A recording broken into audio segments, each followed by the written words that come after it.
Hello friends, Radhe Radhe. Shri Ramcharitmanas पाठ की बहुत सुंदर चौपाई है, अर्थ के साथ में वर्णन है, बहुत अच्छा लगेगा, सुनिए।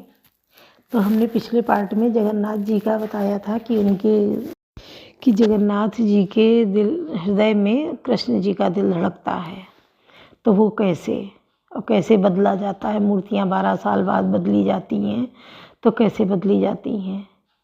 क्योंकि 12 साल बाद नीम के पेड़ की लकड़ी होती है, तो कोई आम पेड़ नहीं होता, कोई भी नीम के पेड़ हो, वो खास पेड़ होता है। उसकी खासियत होती है कि क्या, तो जो वहाँ के राजा के वंशज हैं उनको सपना आता है कि आप उस क्षेत्र में जाके ढूंढिए, देखिए। तो वो पेड़ नीम का होता है, उसके नीचे सांप का घर बांबी होती है और पास में शमशान होता है, तालाब होता है। ये बातें कुछ नियम है कि जहाँ पे ये सब होगा, नीम का पेड़ होगा, वो नीम के पेड़ की लकड़ी इस्तेमाल की जाएगी, उसी से भगवान की मूर्तियाँ बनेंगी। तो वो 1 साल पहले ये सब पता हो जाता है। साल भर में लकड़ी लाई जाती है, काट के उससे मूर्तियाँ बनाई जाती हैं और फिर बदली जाती हैं। तो जैसे स्थान से उठा के पूरा विधि विधान से पूजा पाठ हो के मूर्तियाँ स्थापित की जाती हैं। और तभी कृष्ण जी का जो दिल है वो जो बदलता है, वो रात में बदलता है कि अंधेरा हो, आँख में पट्टी बांध दी जाती है और हाथों में ग्लव्स पहन के, तब वो दिल इससे मूर्ति से निकाल के नई मूर्ति में स्थापित किया जाता है। ग्लव्स इसलिए, आँखों में पट्टी इसलिए कि कोई उसे देख नहीं सकता है, कोई उसे छू नहीं सकता है।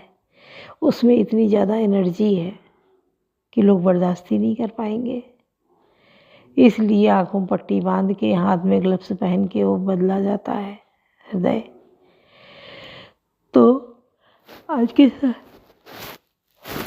के समय में जीती जागती मूर्ति भगवान जगन्नाथ जी की है कि उसमें आज भी कृष्ण जी का दिल धड़क रहा है।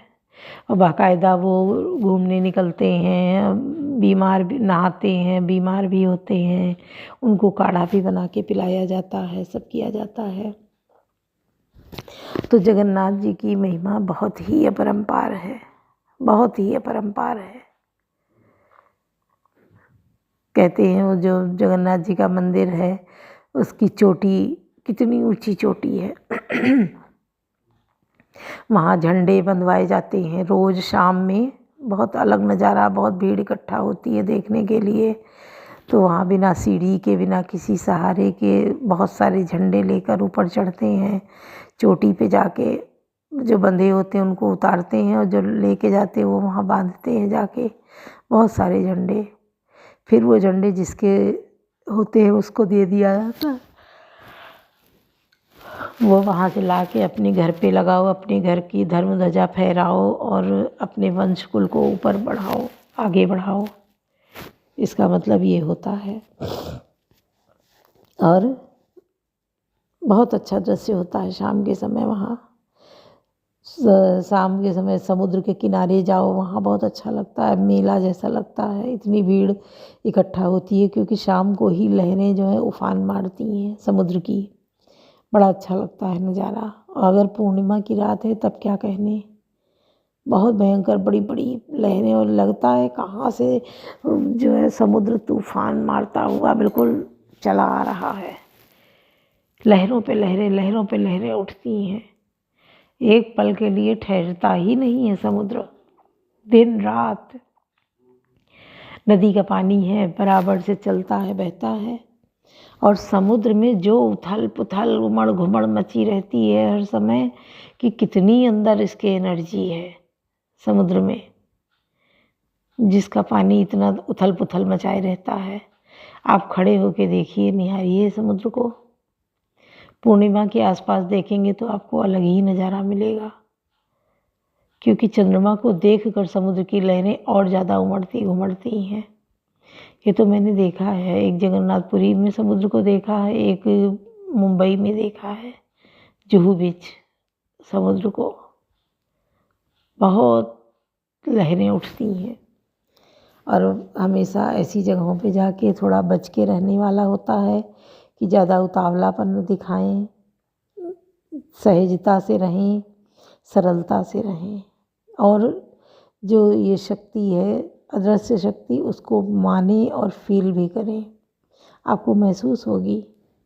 आप अगर किसी देव स्थान पे गए हैं और सच्ची लगन और श्रद्धा से गए हैं तो आपको अवश्य दर्शन होंगे। वहाँ कहीं ना कहीं किसी न किसी रूप में भगवान जरूर दर्शन देंगे। आप आजमाइएगा। यही होगा ना कि पता नहीं कैसे ये सब हो गया, हमारा काम अचानक कैसे हो गया, या कभी रास्ता भटक गए या कभी कुछ, तो भगवान कैसे आके रास्ता बताते हैं, दिखाते हैं, आप जान ही नहीं पाएंगे। इतनी अच्छी भगवान की व्यवस्था है। तो यही जगन्नाथपुरी में है, यही केदारनाथ में है। केदारनाथ भी हम तभी गए हैं। बहुत सुंदर व्यवस्था है, यमुनोत्री, गंगोत्री। और केदारनाथ में तो नीचे स्नान के लिए गौरी कुंड बना है। वो गौरी कुंड में पता नहीं किस झरने का कहाँ से गर्म पानी आता है, इतना गर्म कि उस गौरी कुंड में नहा लो तो सारी थकान दूर, अपने आप ही सारी थकान दूर हो जाती है। इतना अच्छा गौरी कुंड का पानी है। फिर वहाँ से चढ़ के आप ऊपर जाइए, भगवान के दर्शन करिए, वहाँ से आइए। फिर पहाड़ों की व्यवस्था बहुत अच्छी होती है। पहाड़ी लोग बहुत ईमानदार, मेहनत, गर्म पानी देना, चाय नाश्ता कमरे में आके दे जाना, बर्तन उठा ले जाना। पैसा लेते हैं पर इतना करने वाला भी तो कोई हो। पर उन सब में बहुत देवता तुल्य समझते हैं जो भी इंसान पहुंचते हैं वहाँ, क्योंकि उनकी वही रोजी रोटी है। 4 महीने कमाते हैं तो 6 महीने रख के खाते हैं, इस हिसाब से चलते हैं। लोग प्लीज़ लाइक सब्सक्राइब ज़रूर कर दीजिए, कमेंट भी करिए, शेयर करिए, क्योंकि इन सब का कोई पैसा नहीं लगता है। आप जो नेट देख रहे हैं, खर्च कर रहे हैं, बस उसी में आपका ये भी सब हो जाएगा। हम लोगों के लिए बहुत बड़ी बात हो जाएगी। आपका एक लाइक, एक कमेंट ही मेरे लिए बहुत हो जाएगा कि आप कमेंट कर देंगे, लाइक कर देंगे, सब्सक्राइब या शेयर कर देंगे तो बहुत अच्छा लगेगा। तो प्लीज़ आप लोग ज़रूर करिए, हमारा मनोबल बढ़ाइए। हम लोग ऐसी वीडियो डाल रहे हैं, कोई फूहड़ता नहीं है, पूरी सात्विकता के साथ हमारे वीडियो पड़ते हैं। कोई ऐसी गंदी संदी वीडियो नहीं आती है, किसी में कोई फूहड़ता नहीं होती, उल्टी सीधी बातें नहीं होती हैं। और आप लोग इन चीज़ों को पसंद करिए तो लाइक ज़रूर करिए। सुनिए। वंशकाज कठिन जग माही, जो नहीं होए तात तुम पाही। अवलोकनि बोलनि मिलनि, प्रीति परस प्रयास। भायप भले चहु बंधु की, जल माधुरी सुबास। कवन सुकाज कठिन जग माही, जो नहीं होए तात तुम पाही। चारों भाइयों का परस्पर देखना, बोलना, मिलना, एक दूसरे से प्रेम करना, हंसना और सुंदर भाईपन इस जल की मधुरता और सुगंध है। आरति विनय दीनता मोरी, लघुता ललित सुबारी न थोरी। अद्भुत सलिल सुनत गुणकारी, आस पियास मनोहर मलहारी। मेरा अर्थ भाव विनय और दीनता इस सुंदर और निर्मल जल का कम हल्कापन नहीं है, अर्थात अत्यंत हल्कापन है। यह जल बड़ा ही अनोखा है, जो सुनने से ही गुण करता है और आशा रूपी प्यास को और मन के मैल को दूर कर देता है। राम सुप्रेम ही पोषत पानी, हरत सकल कल कलुष गलानी। भवश्रम शोषक तोषक तोषा, समंदुरित दुख दारिद दोषा। यह जल श्री रामचंद्र जी के सुंदर प्रेम को पुष्ट करता है, कलयुग के समस्त पापों और उनसे होने वाली ग्लानि को हर लेता है, संसार के जन्म मृत्यु रूप श्रम को सोख लेता है, संतोष को भी संतुष्ट करता है और पाप ताप दरिद्रता और दोषों को नष्ट कर देता है। काम को मदमोहन सावन, विमल विवेक विराग बढ़ावन। सादर मज्जन पान किए थे, मिटाई पाप परिताप हिए थे। यह जल काम क्रोध मद और मोह का नाश करने वाला और निर्मल ज्ञान और वैराग्य का बढ़ाने वाला है। इसमें आदरपूर्वक स्नान करने से और इसे पीने से हृदय में रहने वाले सब पाप ताप मिट जाते हैं। जिन एक बारी न मानस धोए, ते कायर कल काल भिगोए। त्रसिन रखी रवि कर बहुबारी, फिर यह मृग जिम जीव दुकारी।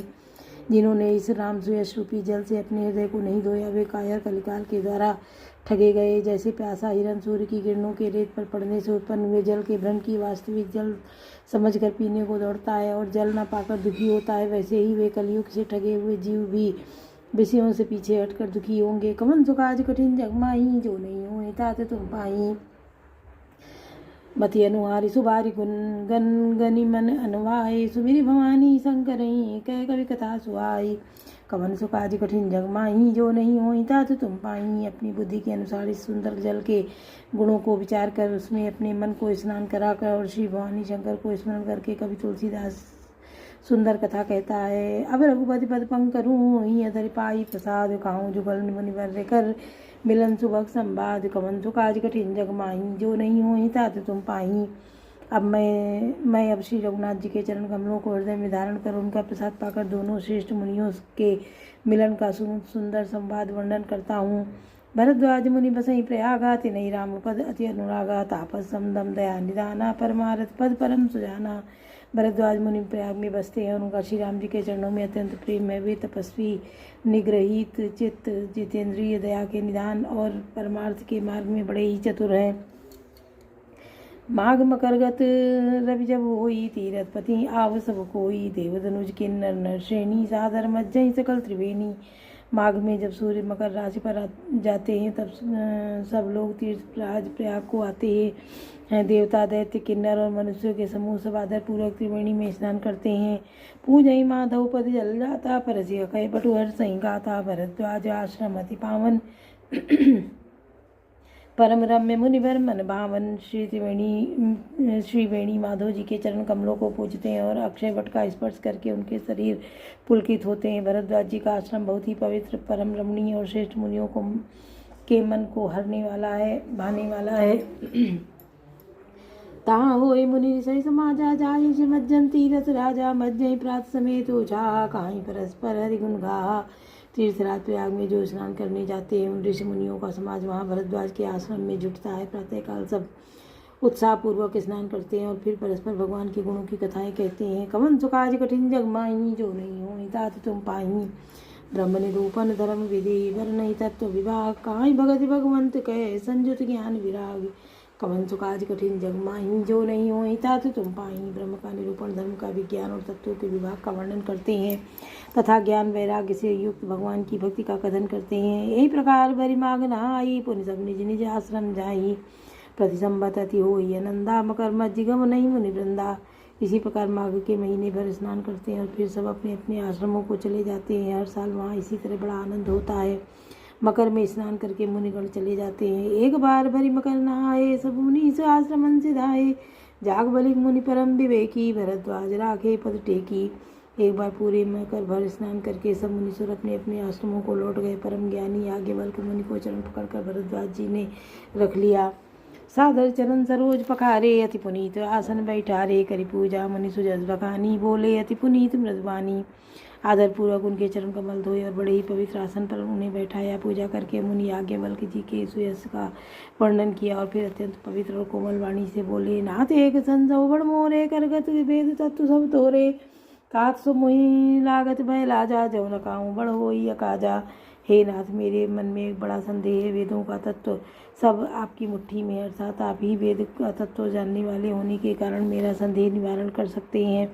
उस संदेह को कहते हुए मुझे भय और लाज आती है। भय इसलिए कि कहीं आप न समझ लें कि मेरी परीक्षा ले रहा है। लाज इसलिए कि इतनी आयु बीत गई जब अब तक ज्ञान न हुआ और यदि नहीं कहता तो बड़ी हानि होती है क्योंकि अज्ञानी बना रहता हूँ। कवन सुकाज कठिन जग माही जो नहीं होई तात तुम पाही। संत काहीं हसी नीति प्रभु श्रुति पुराण मुनि गाओ। होई न विमल विवेक गुरु सन किए दुराओ। कवन सुकाज कठिन जग माही जो नहीं होई तात तुम पाही। हे प्रभु सिद्धसंग लोग ऐसी नीति कहते हैं और वेद पुराण तथा मुनिजन भी यही बतलाते हैं कि गुरु के साथ छिपाव करने से हृदय में निर्मल ज्ञान नहीं होता। बोलो सियावर रामचंद्र की जय। पवन सुत हनुमान की जय। लाडले लखन लाल की जय।